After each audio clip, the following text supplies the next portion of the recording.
আপনারা তো জানেন আজকে আমাদের দেশনেত্রী বেগম খালেদা জিয়ার মর্নিং জানাজা ফিউনারাল সব কিছু মিলিয়ে আমাদের অনেক বিদেশি বন্ধুরা পরিবারের প্রতি সহানুভূতি জানানোর জন্য এসছে এখান থেকে এর মধ্যে আসছে ভারতের পররাষ্ট্রমন্ত্রী আসছে, পাকিস্তানের স্পিকার আসছে, তারপরে নেপালের পররাষ্ট্রমন্ত্রী আসছে, ভুটানের পররাষ্ট্রমন্ত্রী আসছে, তারপরে মালদ্বীপের সিনিয়র এডুকেশন মিনিস্টার আসছেন, তারপরে শ্রীলঙ্কার ফরেন মিনিস্টার আসছেন। সব দেশে মানে সার্ক কান্ট্রি, সাউথ এশিয়ার সব দেশ রিপ্রেজেন্টেড হয়েছে এবং সিনিয়র মিনিস্টার লেভেলে সবাই আসছে, যারা আসছে সিনিয়র মিনিস্টার লেভেলে আসছেন।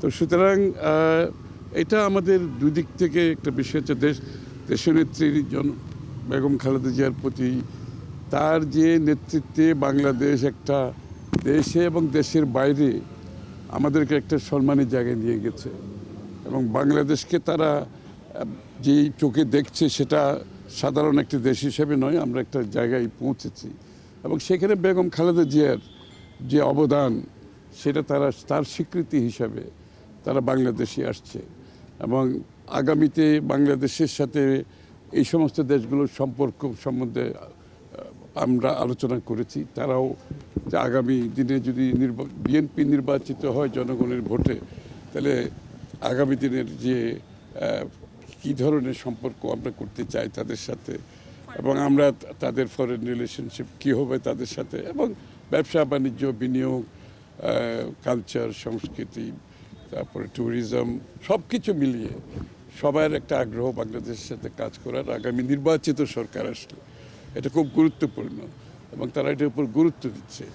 তো সুতরাং আমাদের সাউথ এশিয়ার আরেকটা বিষয় হচ্ছে, আমরা দেখেন সাউথ এশিয়া বিশ্বের মধ্যে বর্তমানে সবচেয়ে কম ইন্টিগ্রেটেড একটা রিজিয়ন। তো এই ইন্টিগ্রেশনটা আমরা কীভাবে করতে পারি আগামী দিনে? প্রত্যেকটি দেশ আমাদের সাপ্লাই চেইন, খাদ্যদ্রব্য থেকে শুরু করে র মেটেরিয়াল থেকে শুরু করে এই সাপ্লাই চেইনটা আমরা কীভাবে ইমপ্রুভ করতে পারি?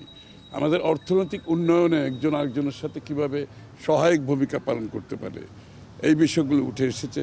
আমাদের কূটনৈতিক সম্পর্ক কী হবে এই অঞ্চলের, সার্কের বিষয়টা, যেহেতু সার্ক কান্ট্রি সবাই আসছে এখানে, আপনারা দেখেছেন যে সাউথ এশিয়ান সবাই আসছে, সুতরাং সার্কের ব্যাপারে একটা ইন্টারেস্ট আছে সবার।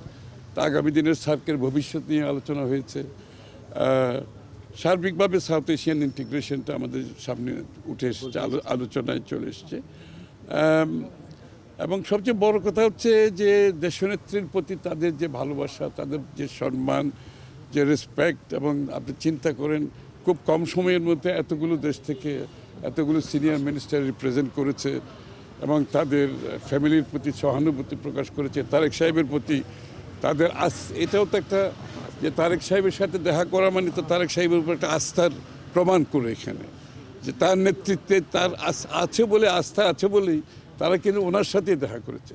এটা কোনো সরকারি ভিজিট নয়, কিন্তু ওনার পরিবারের জন্য এই ভিজিট, ওনার সাথে দেখা করার জন্য ওনারা আসছে, ওনার সাথে ওনারা দেখা করেছেন, কথা বলেছেন।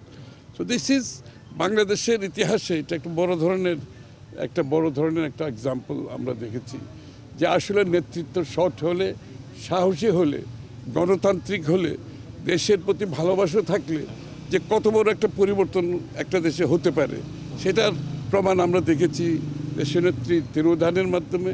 এবং তার প্রতি এই অঞ্চলের সমস্ত দেশগুলির সম্মান, সারা বিশ্বের যে সম্মান দেখিয়েছে, এটা কিন্তু আমাদের বাংলাদেশের জন্য আমাদেরকে এখন যেটা আমাদের উপর দায়িত্ব হচ্ছে, এটাকে ধরে রাখতে হবে এবং তারেক রহমান সাহেবের নেতৃত্বে আমরা কীভাবে এটা ধরে রাখবো আগামী দিনে, এটা চ্যালেঞ্জ। এবং আমরা এই চ্যালেঞ্জ ইনশাআল্লাহ বিএনপির পক্ষ থেকে আমাদের নেতা আমরা সবাই গ্রহণ করেছি। এইভাবেই আগামীর বাংলাদেশের যে মানুষের প্রত্যাশা, যে আকাঙ্ক্ষা, সেটা পূরণ করার জন্য আমরা অঙ্গীকারবদ্ধ, প্রতিজ্ঞাবদ্ধ, সেদিকে আমরা এগিয়ে যাচ্ছি ইনশাআল্লাহ। সবাই দোয়া করবেন। আশা করি ম্যাডাম চলে গেছে, ম্যাডাম যে টর্চ বেয়ারার হিসেবে যে টর্চটা তারেক রহমান সাহেবের হাতে তুলে দিয়েছে, সেটা আমরা ইনশাআল্লাহ ক্যারি করতে পারবো আগামী দিনে, সেটা আমাদের বিশ্বাস আছে। একটা বিষয় একটুখানি, যে আপনার ভারতের পররাষ্ট্রমন্ত্রী আপনার ডক্টর শ্রী জয়শঙ্কর আপনার দেখা করেছেন, শোক বার্তাও দিয়েছেন। তো একটুখানি আপনি সেখানে ছিলেন, আমরা দেখেছি আর কি। তো আপনার ওনাদের কী ধরনের বার্তা, মানুষ আসলে খুব ইন্টারেস্টেড জানতে চায় এই যে মানে 5 আগস্টের পরবর্তী যে প্রেক্ষাপট রাজনৈতিক, সেখানে আপনার আজকে যে উনি এসেছেন, শোক বার্তা দিয়েছেন নরেন্দ্র মোদী, একটু যদি আপনার মানুষের খুব জানবার আগ্রহ আছে আর কি, যে কী ধরনের বার্তা আপনি যেটা বললেন যে সম্পর্কের যে বিষয়টি আর কি, আগামী ইলেকশন একটু যদি বলতেন, মানুষের খুব জানবার আগ্রহ আছে। এটা তো খালি ভারতের পররাষ্ট্রমন্ত্রী, আমি তো বললাম এই অঞ্চলের সব দেশ থেকে আসছে, সব দেশের প্রায় পররাষ্ট্রমন্ত্রী সবাই আসছেন, অন্য মন্ত্রীরা আসছেন। সবার বার্তা একটা হচ্ছে বাংলাদেশের সাথে আগামী দিনের একটা সুসম্পর্ক সবাই চাচ্ছে, এবং তারেক রহমান সাহেবের নেতৃত্বের প্রতি তাদের আস্থা আছে বলেই ওনারা এত দূর ট্রাভেল করে এসে ওনার সাথে দেখা করে ওনার প্রতি, পরিবারের প্রতি সহানুভূতি দিচ্ছে। এটা তো একটা এক্সাম্পল। দেশনেত্রী বেগম জিয়া, খালেদা জিয়া বাংলাদেশে কোনো ক্ষমতাই নাই, ওনার পরিবারের কেউ ক্ষমতায় নাই, বিএনপি ক্ষমতায় নাই। এরপরও সমস্ত দেশগুলো যে আস্থা রেখেছেন বিএনপির উপরে, ওনার তারেক রহমান সাহেবের নেতৃত্বে, ওনার পরিবারের প্রতি যে সম্মান দেখিয়েছেন, এটা তো বাংলাদেশের জন্য সম্মান। সুতরাং সেই সম্পর্ক শুধু ভারতের বেলায় না, সকলের বেলায় প্রযোজ্য একরকম।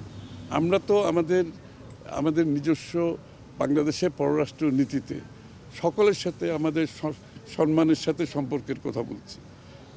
প্রত্যেকটি দেশের পরস্পর স্বার্থ সংরক্ষণের মাধ্যমে সম্পর্কের কথা বলছি। সুতরাং এর বাইরে তো কোনো দেশের সাথে হবে না, সবার সাথে একইভাবে আমাদের আগামী দিনের পররাষ্ট্রনীতি পরিচালনা করব। সকলের জন্য এটা প্রযোজ্য। Thank you.